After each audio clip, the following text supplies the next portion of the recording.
Good morning, everyone. My name is Brad O'Connor. I'm the Chief Executive of Cogstate. I'm joined this morning by Darren Watson, who's our Chief Financial Officer. I'm going to take you through the half-year results for the 6 months ended 31 December 2022. Today's presentation includes some forward-looking statements. Therefore, I note our disclaimer stating that this information is general in nature. Encourage everyone, of course, to consider your own investment objectives and also to review in detail our half-year financial statements that were lodged with the ASX earlier this morning. Following the presentation, we'll take some questions today. If you do have a question, you have two ways in which you can ask. Firstly, you can type your question in the control panel and it'll be read by the moderator, or alternatively, you can raise your hand and have your line unmuted to ask a question. So let's get into it, and I'll run fairly quickly through the opening remarks because I think a lot of people on this call have probably seen this material already. But I think it's still important to note that, you know, since our inception in 1999, the Cogstate investment thesis has been focused on an aging population, increasing incidence of Alzheimer's disease, and the need to provide technology solutions that simplify the measurement of cognition for patients, for their doctors, and for the companies developing new and better therapies. And that sort of summarizes into this idea that we believe that brain health is important, and brain health assessments should be easily available to everyone. And what we do at Cogstate provide is combine proven science and technology to make assessment of cognition as simple as the measurement of blood pressure. Cogstate was founded more than 20 years ago in Australia, but by and large now we're a US organisation. We're a team now that's growing substantially, around 390 people, including around 200 full-time employees, and then a number of neuropsychologists who consult to Cogstate from around the globe. Our technology solutions are based on excellent science, and since our inception, we've supported more than 2,000 academic and clinical research studies, and over 2 million Cogstate tests have been administered. Our largest customer base is pharmaceutical and biotech companies who are developing new drugs, and we help those companies determine whether their drug is impacting cognition. In the coming years, with the release, well, we hope with the impending release of new therapies for Alzheimer's disease, Cogstate is uniquely positioned to support the identification of cognitive impairment that might be associated with Alzheimer's disease or other indications. Cogstate, of course, works across a range of disease areas, but a majority of our revenue comes from Alzheimer's disease, and we'll talk about that as we get through the presentation. So with those opening remarks complete, I want to hand over to Darren Watson, our CFO, to talk through the financial results.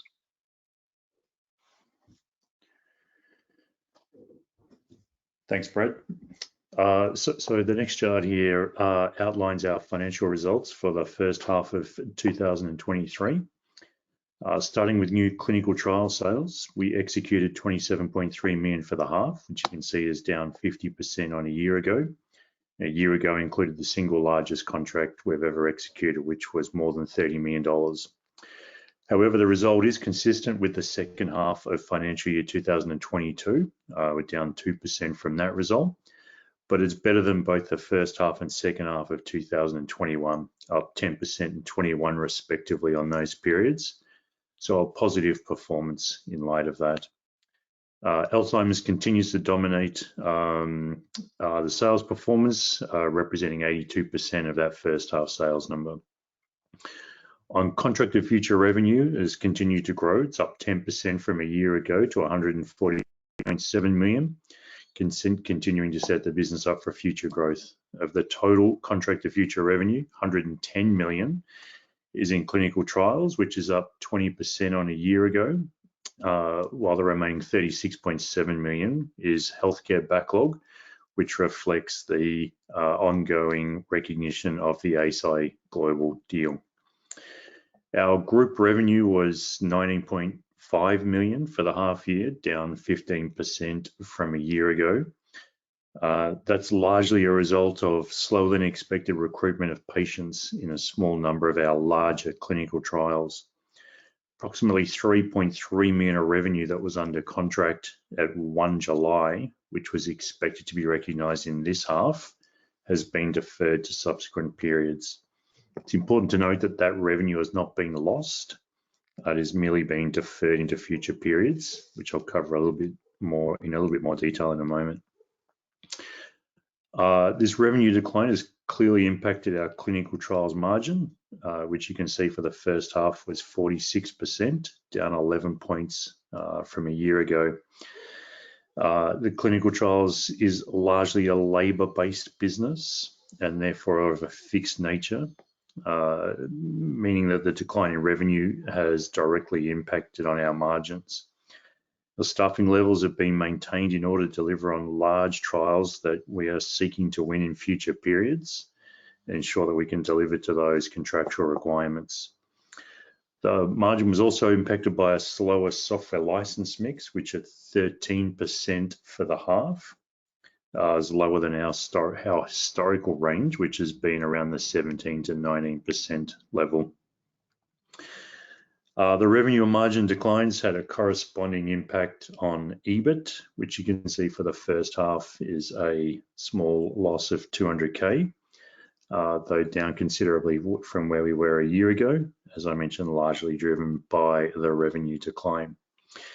We do, though, remain very strong from a cash position with net cash on hand of 27.7 million, an increase from 3.1 million a year ago. Turning to the next chart, just looking at future contracted revenue.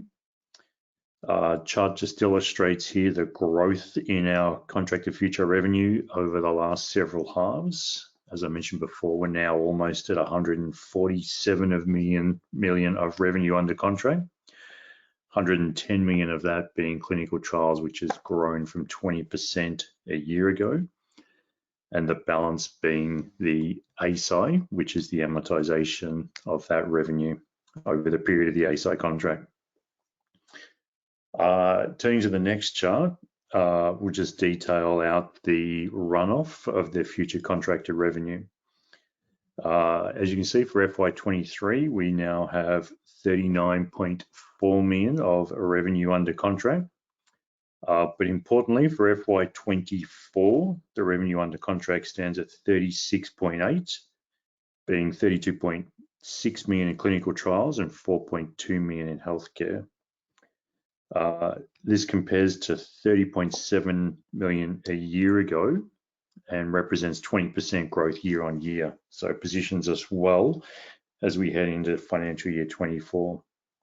Additionally, you can see that the subsequent years also show strong growth. So we continue to build a future contracted revenue position that positions us well for growth in the future.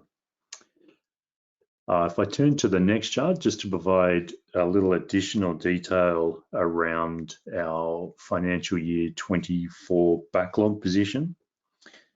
You can see that at 1 July, which is from our 30 June full year reporting period, our FY24 backlog at that point in time was 28.8 for clinical trials. To that, we've added $3.9 million from the $27.3 million of new contract sales executed in the first half. And as I mentioned before, we've had revenue delays from FY23 into FY24. I mentioned $3.3 million in the first half. The full year deferral of that revenue is approximately $5 million, which we see move into FY24. However, offsetting that, we have seen revenue delay from FY24 and into subsequent periods of approximately $4 million, and this is also associated with the patient enrollment delays that I mentioned have impacted our first half 23 revenue. In addition to that, we have had one trial that has concluded, and we've reconciled the final backlog with the client and have removed $1.1 million from our FY24 backlog, leaving us with $32.6 million of revenue under contract for the FY24, up 13% from where we were a year ago, and positioning ourselves for growth going into FY24.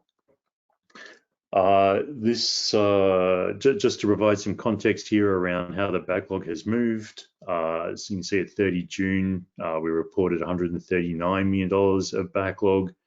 At 30 December, we're at 146.7. The important point to note here is the growth in FY24 and certainly FY25. The one that stands out is FY27, the growth from the prior two reported periods, which is really a reflection of the fact that these studies that have experienced patient enrollment challenges have moved their end dates, if you like, into FY27, and therefore we see a number of closeout activities moving into FY27 for those trials. But as I mentioned, the important takeaway from here is we continue to grow our backlog for future years and positioning the company for future growth. With that, I'm going to hand back to Brad. Thanks, Darren. What I want to do now is just to dig into some of the segment results in a little bit more detail. Firstly, with clinical trials. So I think the thing to note here is that, and really this just draws out the detail that Darren provided previously, that we've seen a relatively stable cost base. We have some small increase in costs there, which is on the left of screen, the green bars below the line, if you like. Fairly constant cost base, but we've seen that revenue decline, which has really impacted margins.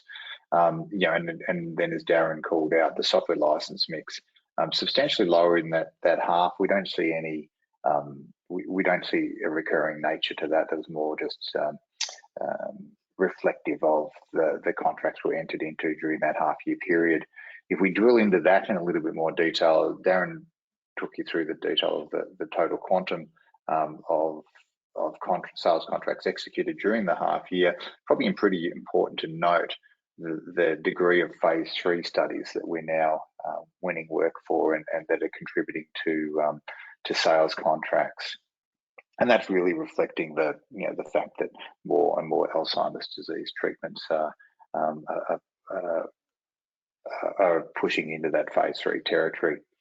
When we look at the clinical trials business, we're at a high level, we're really working through different dynamics in this business. So we're seeing a huge increase in opportunity in the marketplace, but we're also trying to deal with these short-term revenue delays that we're seeing, and we're trying to manage both of those things. So where are the sales opportunities coming from?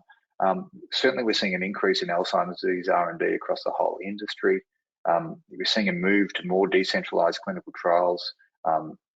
And we believe that Cogstate providing key technology and scientific support in respect of those trial designs, and we're seeking to secure sales contracts in indications outside of Alzheimer's disease. We're very conscious of the revenue concentration that we have around Alzheimer's disease, and we're seeking to leverage our scientific credibility and our technical validation and push into other indications such as depression and mood disorders. From a cost-based point of view, we've certainly seen some small increases in cost, both in terms of the direct costs of delivering clinical trials and then the direct costs associated with selling activities. As we've moved to more decentralized trials and supporting those trials, it's been necessary to add clinicians to our employee base to deliver essentially what are telehealth style assessments in the conduct of clinical trials. And similarly, as we're seeking to grow into and to capitalize on the market opportunities, we've added increased scientific support. So I think technical sales support to our business development teams. In terms of the sales contracts executed through the first half of the year, 82% in Alzheimer's disease, 6% in depression, which is really encouraging. Approximately 13% of the sales contracts through channel partners, only around 5% of the sales contracts, and again, this is all by value, we're in respect of decentralized clinical trials, but I think really important to note that there's multiple pilots underway where we have pharma companies validating decentralized approaches, and we anticipate that will lead to further contracts in the future. $110 million of clinical trials contract revenue, as Darren mentioned.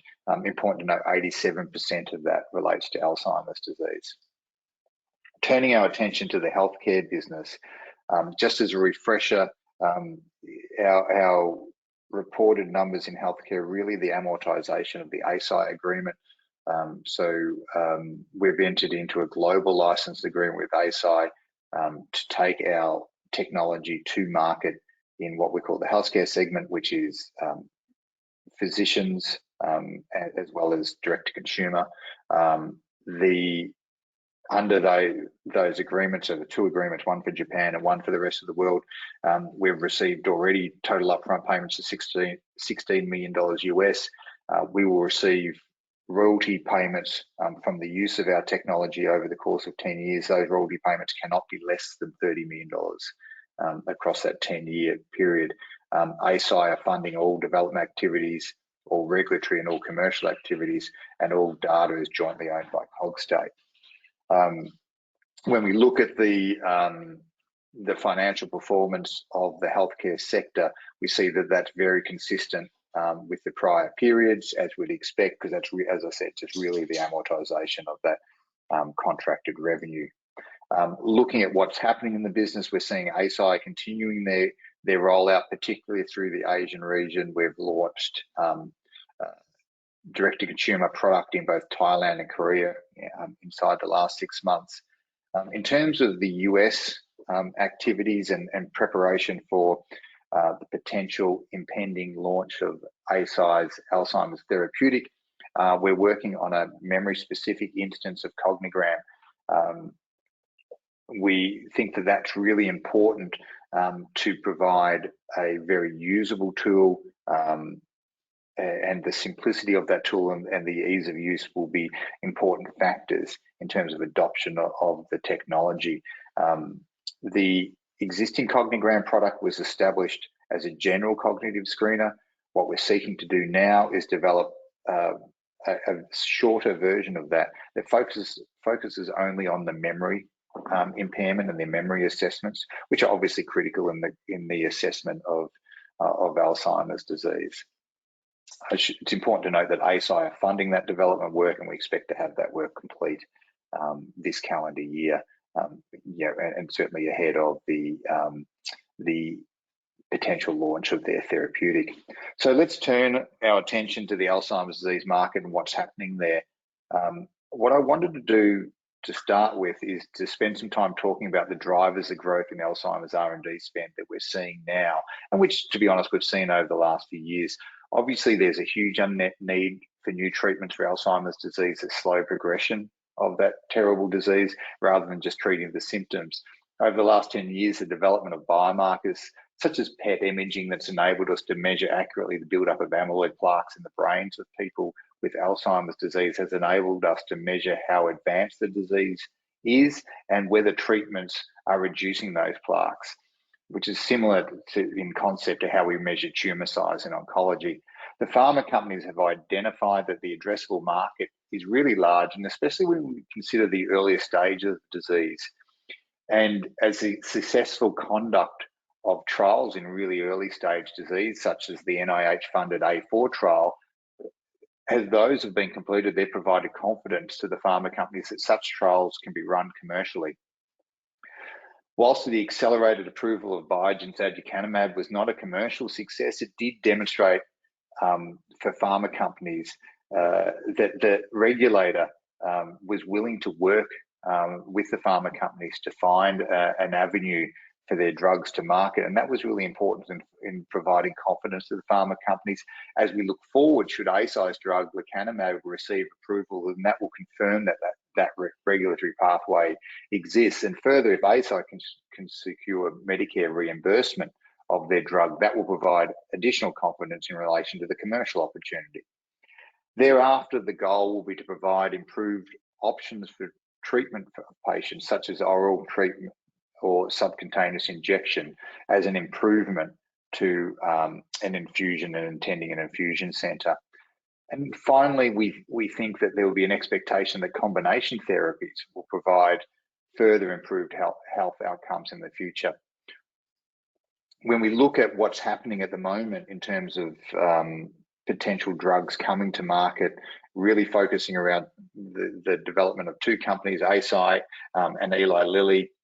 Eisai's drug lecanemab, which will be branded Leqembi in the United States. Positive data was released just before the end of 22 calendar year, showing 27% slowing of cognitive decline in that phase 3 study. That drug has now received accelerated approval by the FDA, which doesn't mean much from a commercial point of view. They have lodged their application for full approval in the United States. They've received priority review status in Japan. They've submitted their marketing authorization application in Europe. And only minutes ago, they announced that they'd received priority review status in China as well. US pricing has been announced at $26,500 per annum per patient. That's a substantial reduction on the pricing that was announced by Biogen in respect of their drug aducanumab. And I note there that, again, that this is a monoclonal antibody that requires an infusion, and so patients need to attend an infusion centre to receive that treatment. But they're undergoing a subcutaneous trial at the moment. Just moving now to the some other thoughts in relation to Alzheimer's disease. And perhaps this is self-evident, but the different administrations, so moving to a subcutaneous injection, means additional trials, and so means additional work for companies such as Cogstate. And yeah, I think that's important for investors to understand in terms of the work that we're doing with our partners, and how that is how that work is progressing, and as they move into new treatment options for these drugs, that it provides additional trial opportunities for Cogstate. The other thing that's really important to understand is that once these drugs get approval, there's going to be other studies that are required of the pharma companies, and that will include real-world evidence studies where we move out of clinical trials and advanced Alzheimer's disease research centres, and we move into the community. And when we do that, we're going to need to think about different ways of measuring cognition. And we think that the Cogstate technology is really well placed to leverage into those opportunities. I want to talk briefly now about the announcement today of a share buyback. We've announced that Cogstate will buy back up to $13 million Australian of Cogstate ordinary shares.